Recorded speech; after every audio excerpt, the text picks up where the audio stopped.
Hi friends, welcome back to my channel, Make It Make, where I always try to encourage you, if you can't get it to make, then make it make. Ooh, okay, so it has been quite the season this year. I mean, I guess it's every year. It's the busy season come August and September, at least here in Pennsylvania, where you're trying to put up as much food as possible because everything is coming in all at once. But I haven't done beets in a while, so I was happy to be able to get my hands on some. My friend is purging her garden and she planted a ton. The last time I think I canned beets, I think, don't hold me to it, my son planted them and they were from our own garden. I did not garden this year. I bought everything from the Amish or from friends who were so nice enough to purge their gardens and give me produce. But I like to think that I make pretty good pickled beets. I have my recipe here. I'm going to share it with you all. I'm really hoping this is the right one, but either way, let's just get started. So the first thing I'm going to do is take my beets because they are pretty dirty, and I'm just going to rinse them. Depending on how dirty they are, I might rinse them twice. I just really want to make sure that they are nice and cleaned off, getting all that dirt off of them. I am going to be leaving these stems on. I don't cut these off because what happens is if you cut these off and you start to boil them, they kind of bleed out a lot, and I don't want that. So I'm just going to keep this on.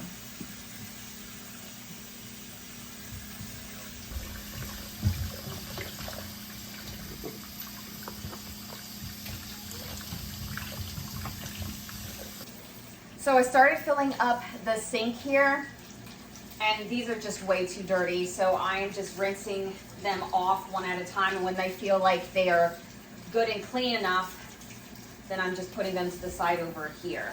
They're just way too dirty, way too muddy.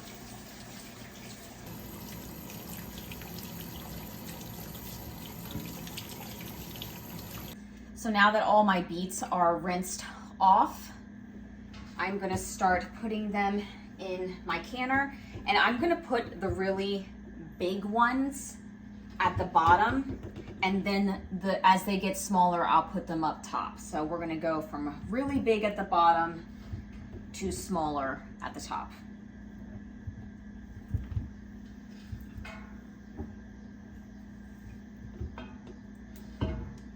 Just because the bigger ones, they tend to take a lot longer to cook, and as you have them big and slowly getting smaller to the top, if I feel like the smaller ones have cooked and the other ones aren't cooked, then I can take those other ones out and just continue the cooking process.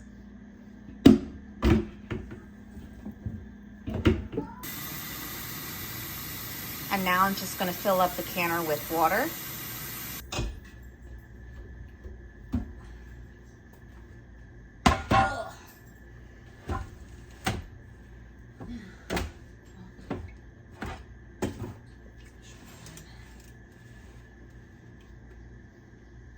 Good here. I am turning it on high. I'm just gonna put the lid on, and again, I'm just gonna wait until these soften up just like a potato, and I'll show you the next step from there. So now we're gonna check on these red beets here. And I usually take a knife, and if I can go through pretty easily with hardly any resistance, then they're done. But I'm starting to feel it right here more in the center, so that to me says that they need to boil just a little bit more. All right, we're gonna check this one more time. The knife went in with ease, so they are ready. And what I'm gonna do, I'm thinking here, is I'm going to move this over here, and I'm gonna scoop them out in my sink. Let me get a...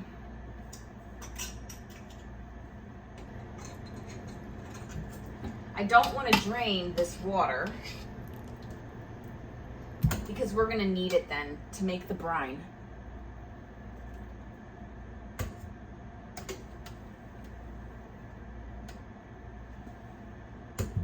So as I started scooping my beets out, I was able to ladle almost 3 quarts of the beet juice into jars that I'm gonna set aside for our brine later.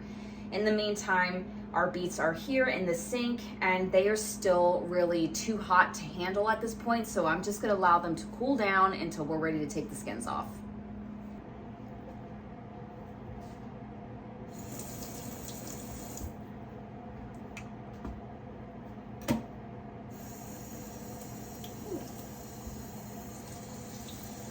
Now what I'm gonna do is I'm just gonna take the end off, the stem off here, and the tip. And this, the peels, or sorry, the skin should just come right off as it is, as you see right here. And it's beautiful. I've forgotten how much fun it is to can beets. I mean, those skins just slid right off. I'll give you a closer look.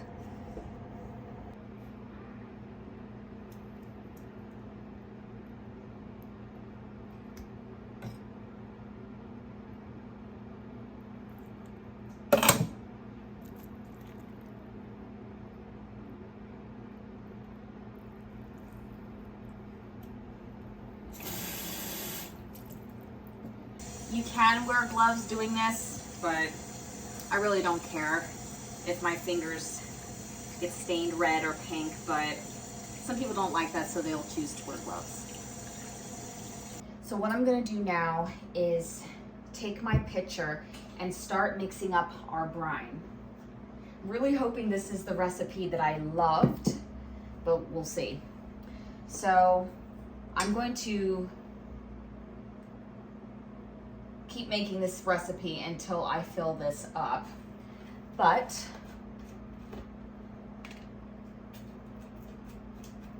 I will show you now what it is, and I'll also have it on the description. So this is gonna call for 2 cups of vinegar,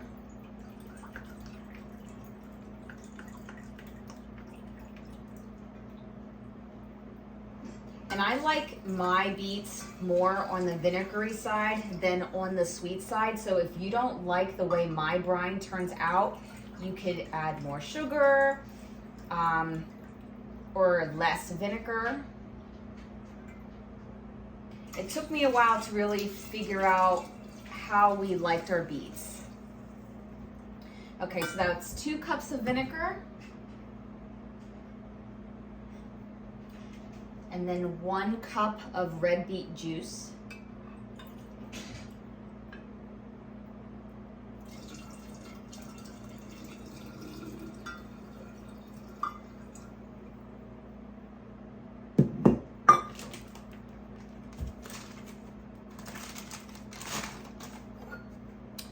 And then 1 cup of sugar.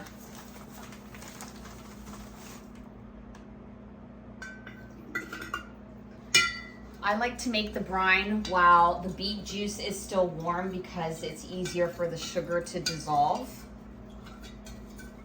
And I'll just keep making it until I have a full pitcher.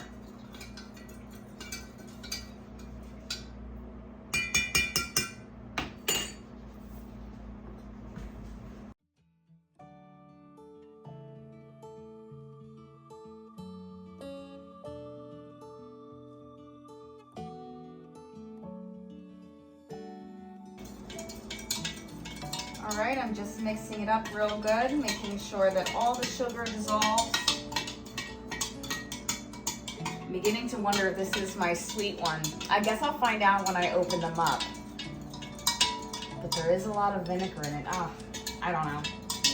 I'll see.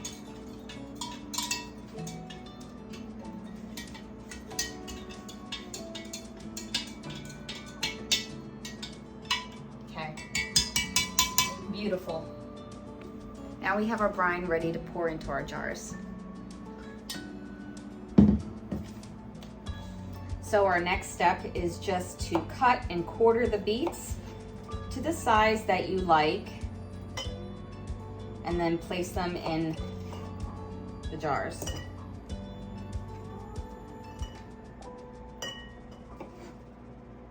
Some people like to slice them, and that's fine too. I just always have quartered them. at how vibrant and purple they are. And I love this because they'll stay this nice deep purple, and they're just gorgeous when they're done. When they finish the processing and they've sat for a couple of weeks, they're just absolutely stunning coming out of a jar. I like these real tiny small ones because then I can just add them just like that as the way they are. Boop. Okay, so now all my jars are filled. Let me show you something. I am actually only gonna fill up this jar halfway because when I like to make pickled red beet eggs, I like there to be a little bit more liquid. So I'll probably put a little bit more in here, but I want these beets to really saturate the liquid. That way my eggs will be nice, deep, dark purple. But in the meantime, we are going to fill up our jars with the brine that we made, and then we are going to debubble them. I know I keep talking about the color of these beets, but they are just gorgeous.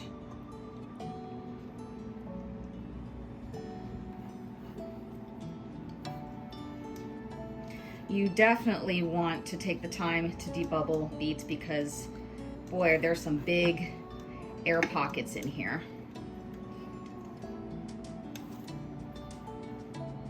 And then you can adjust the liquid.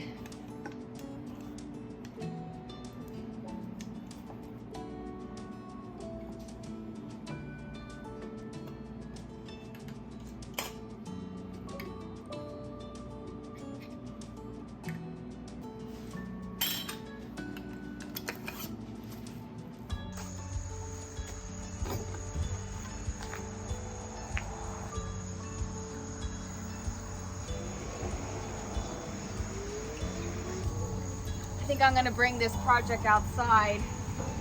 I have so many jars. I figured why not bust out the Amish canner.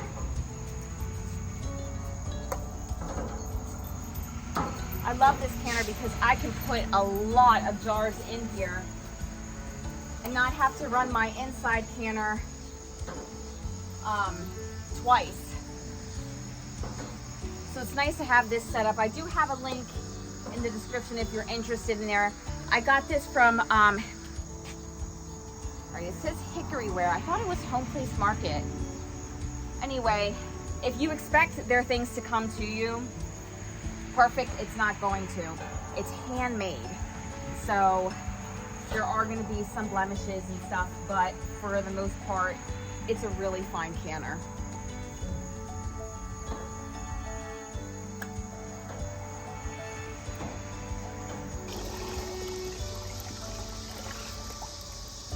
All right.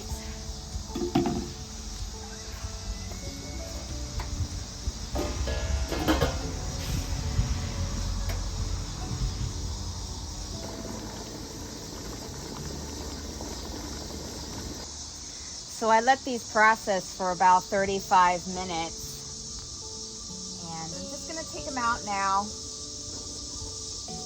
Take a look at it. These are the quarts, the ones that I didn't pack in super tight because I wanted more liquid for the red beet eggs that I want to make with them. They turned out pretty good. They look beautiful.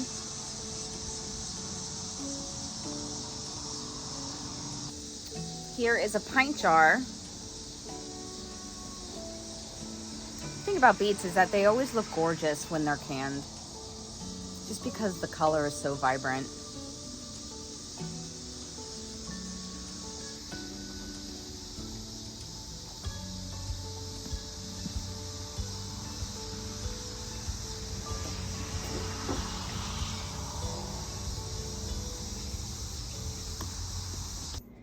Okay, so it is the next morning and I processed some carrots the other day, and basically what I'm doing is taking my jars after they've cooled down, and I'm gonna rinse them because sometimes they get a little sticky and I like them to be just nice and clean. But here is the end product. Oh, let me get you a better jar. Here we go. I know I showed them to you yesterday, but this is the end product, what they look like when they're finally cooled down. And again, I'm really pleased with them. I can't wait to taste them, and I will give you an update on all of that. Yeah, I guess that's pretty much it. Anyway, I hope you all have had a wonderful canning season so far. I know it's been crazy busy here, but as always, take care and God bless.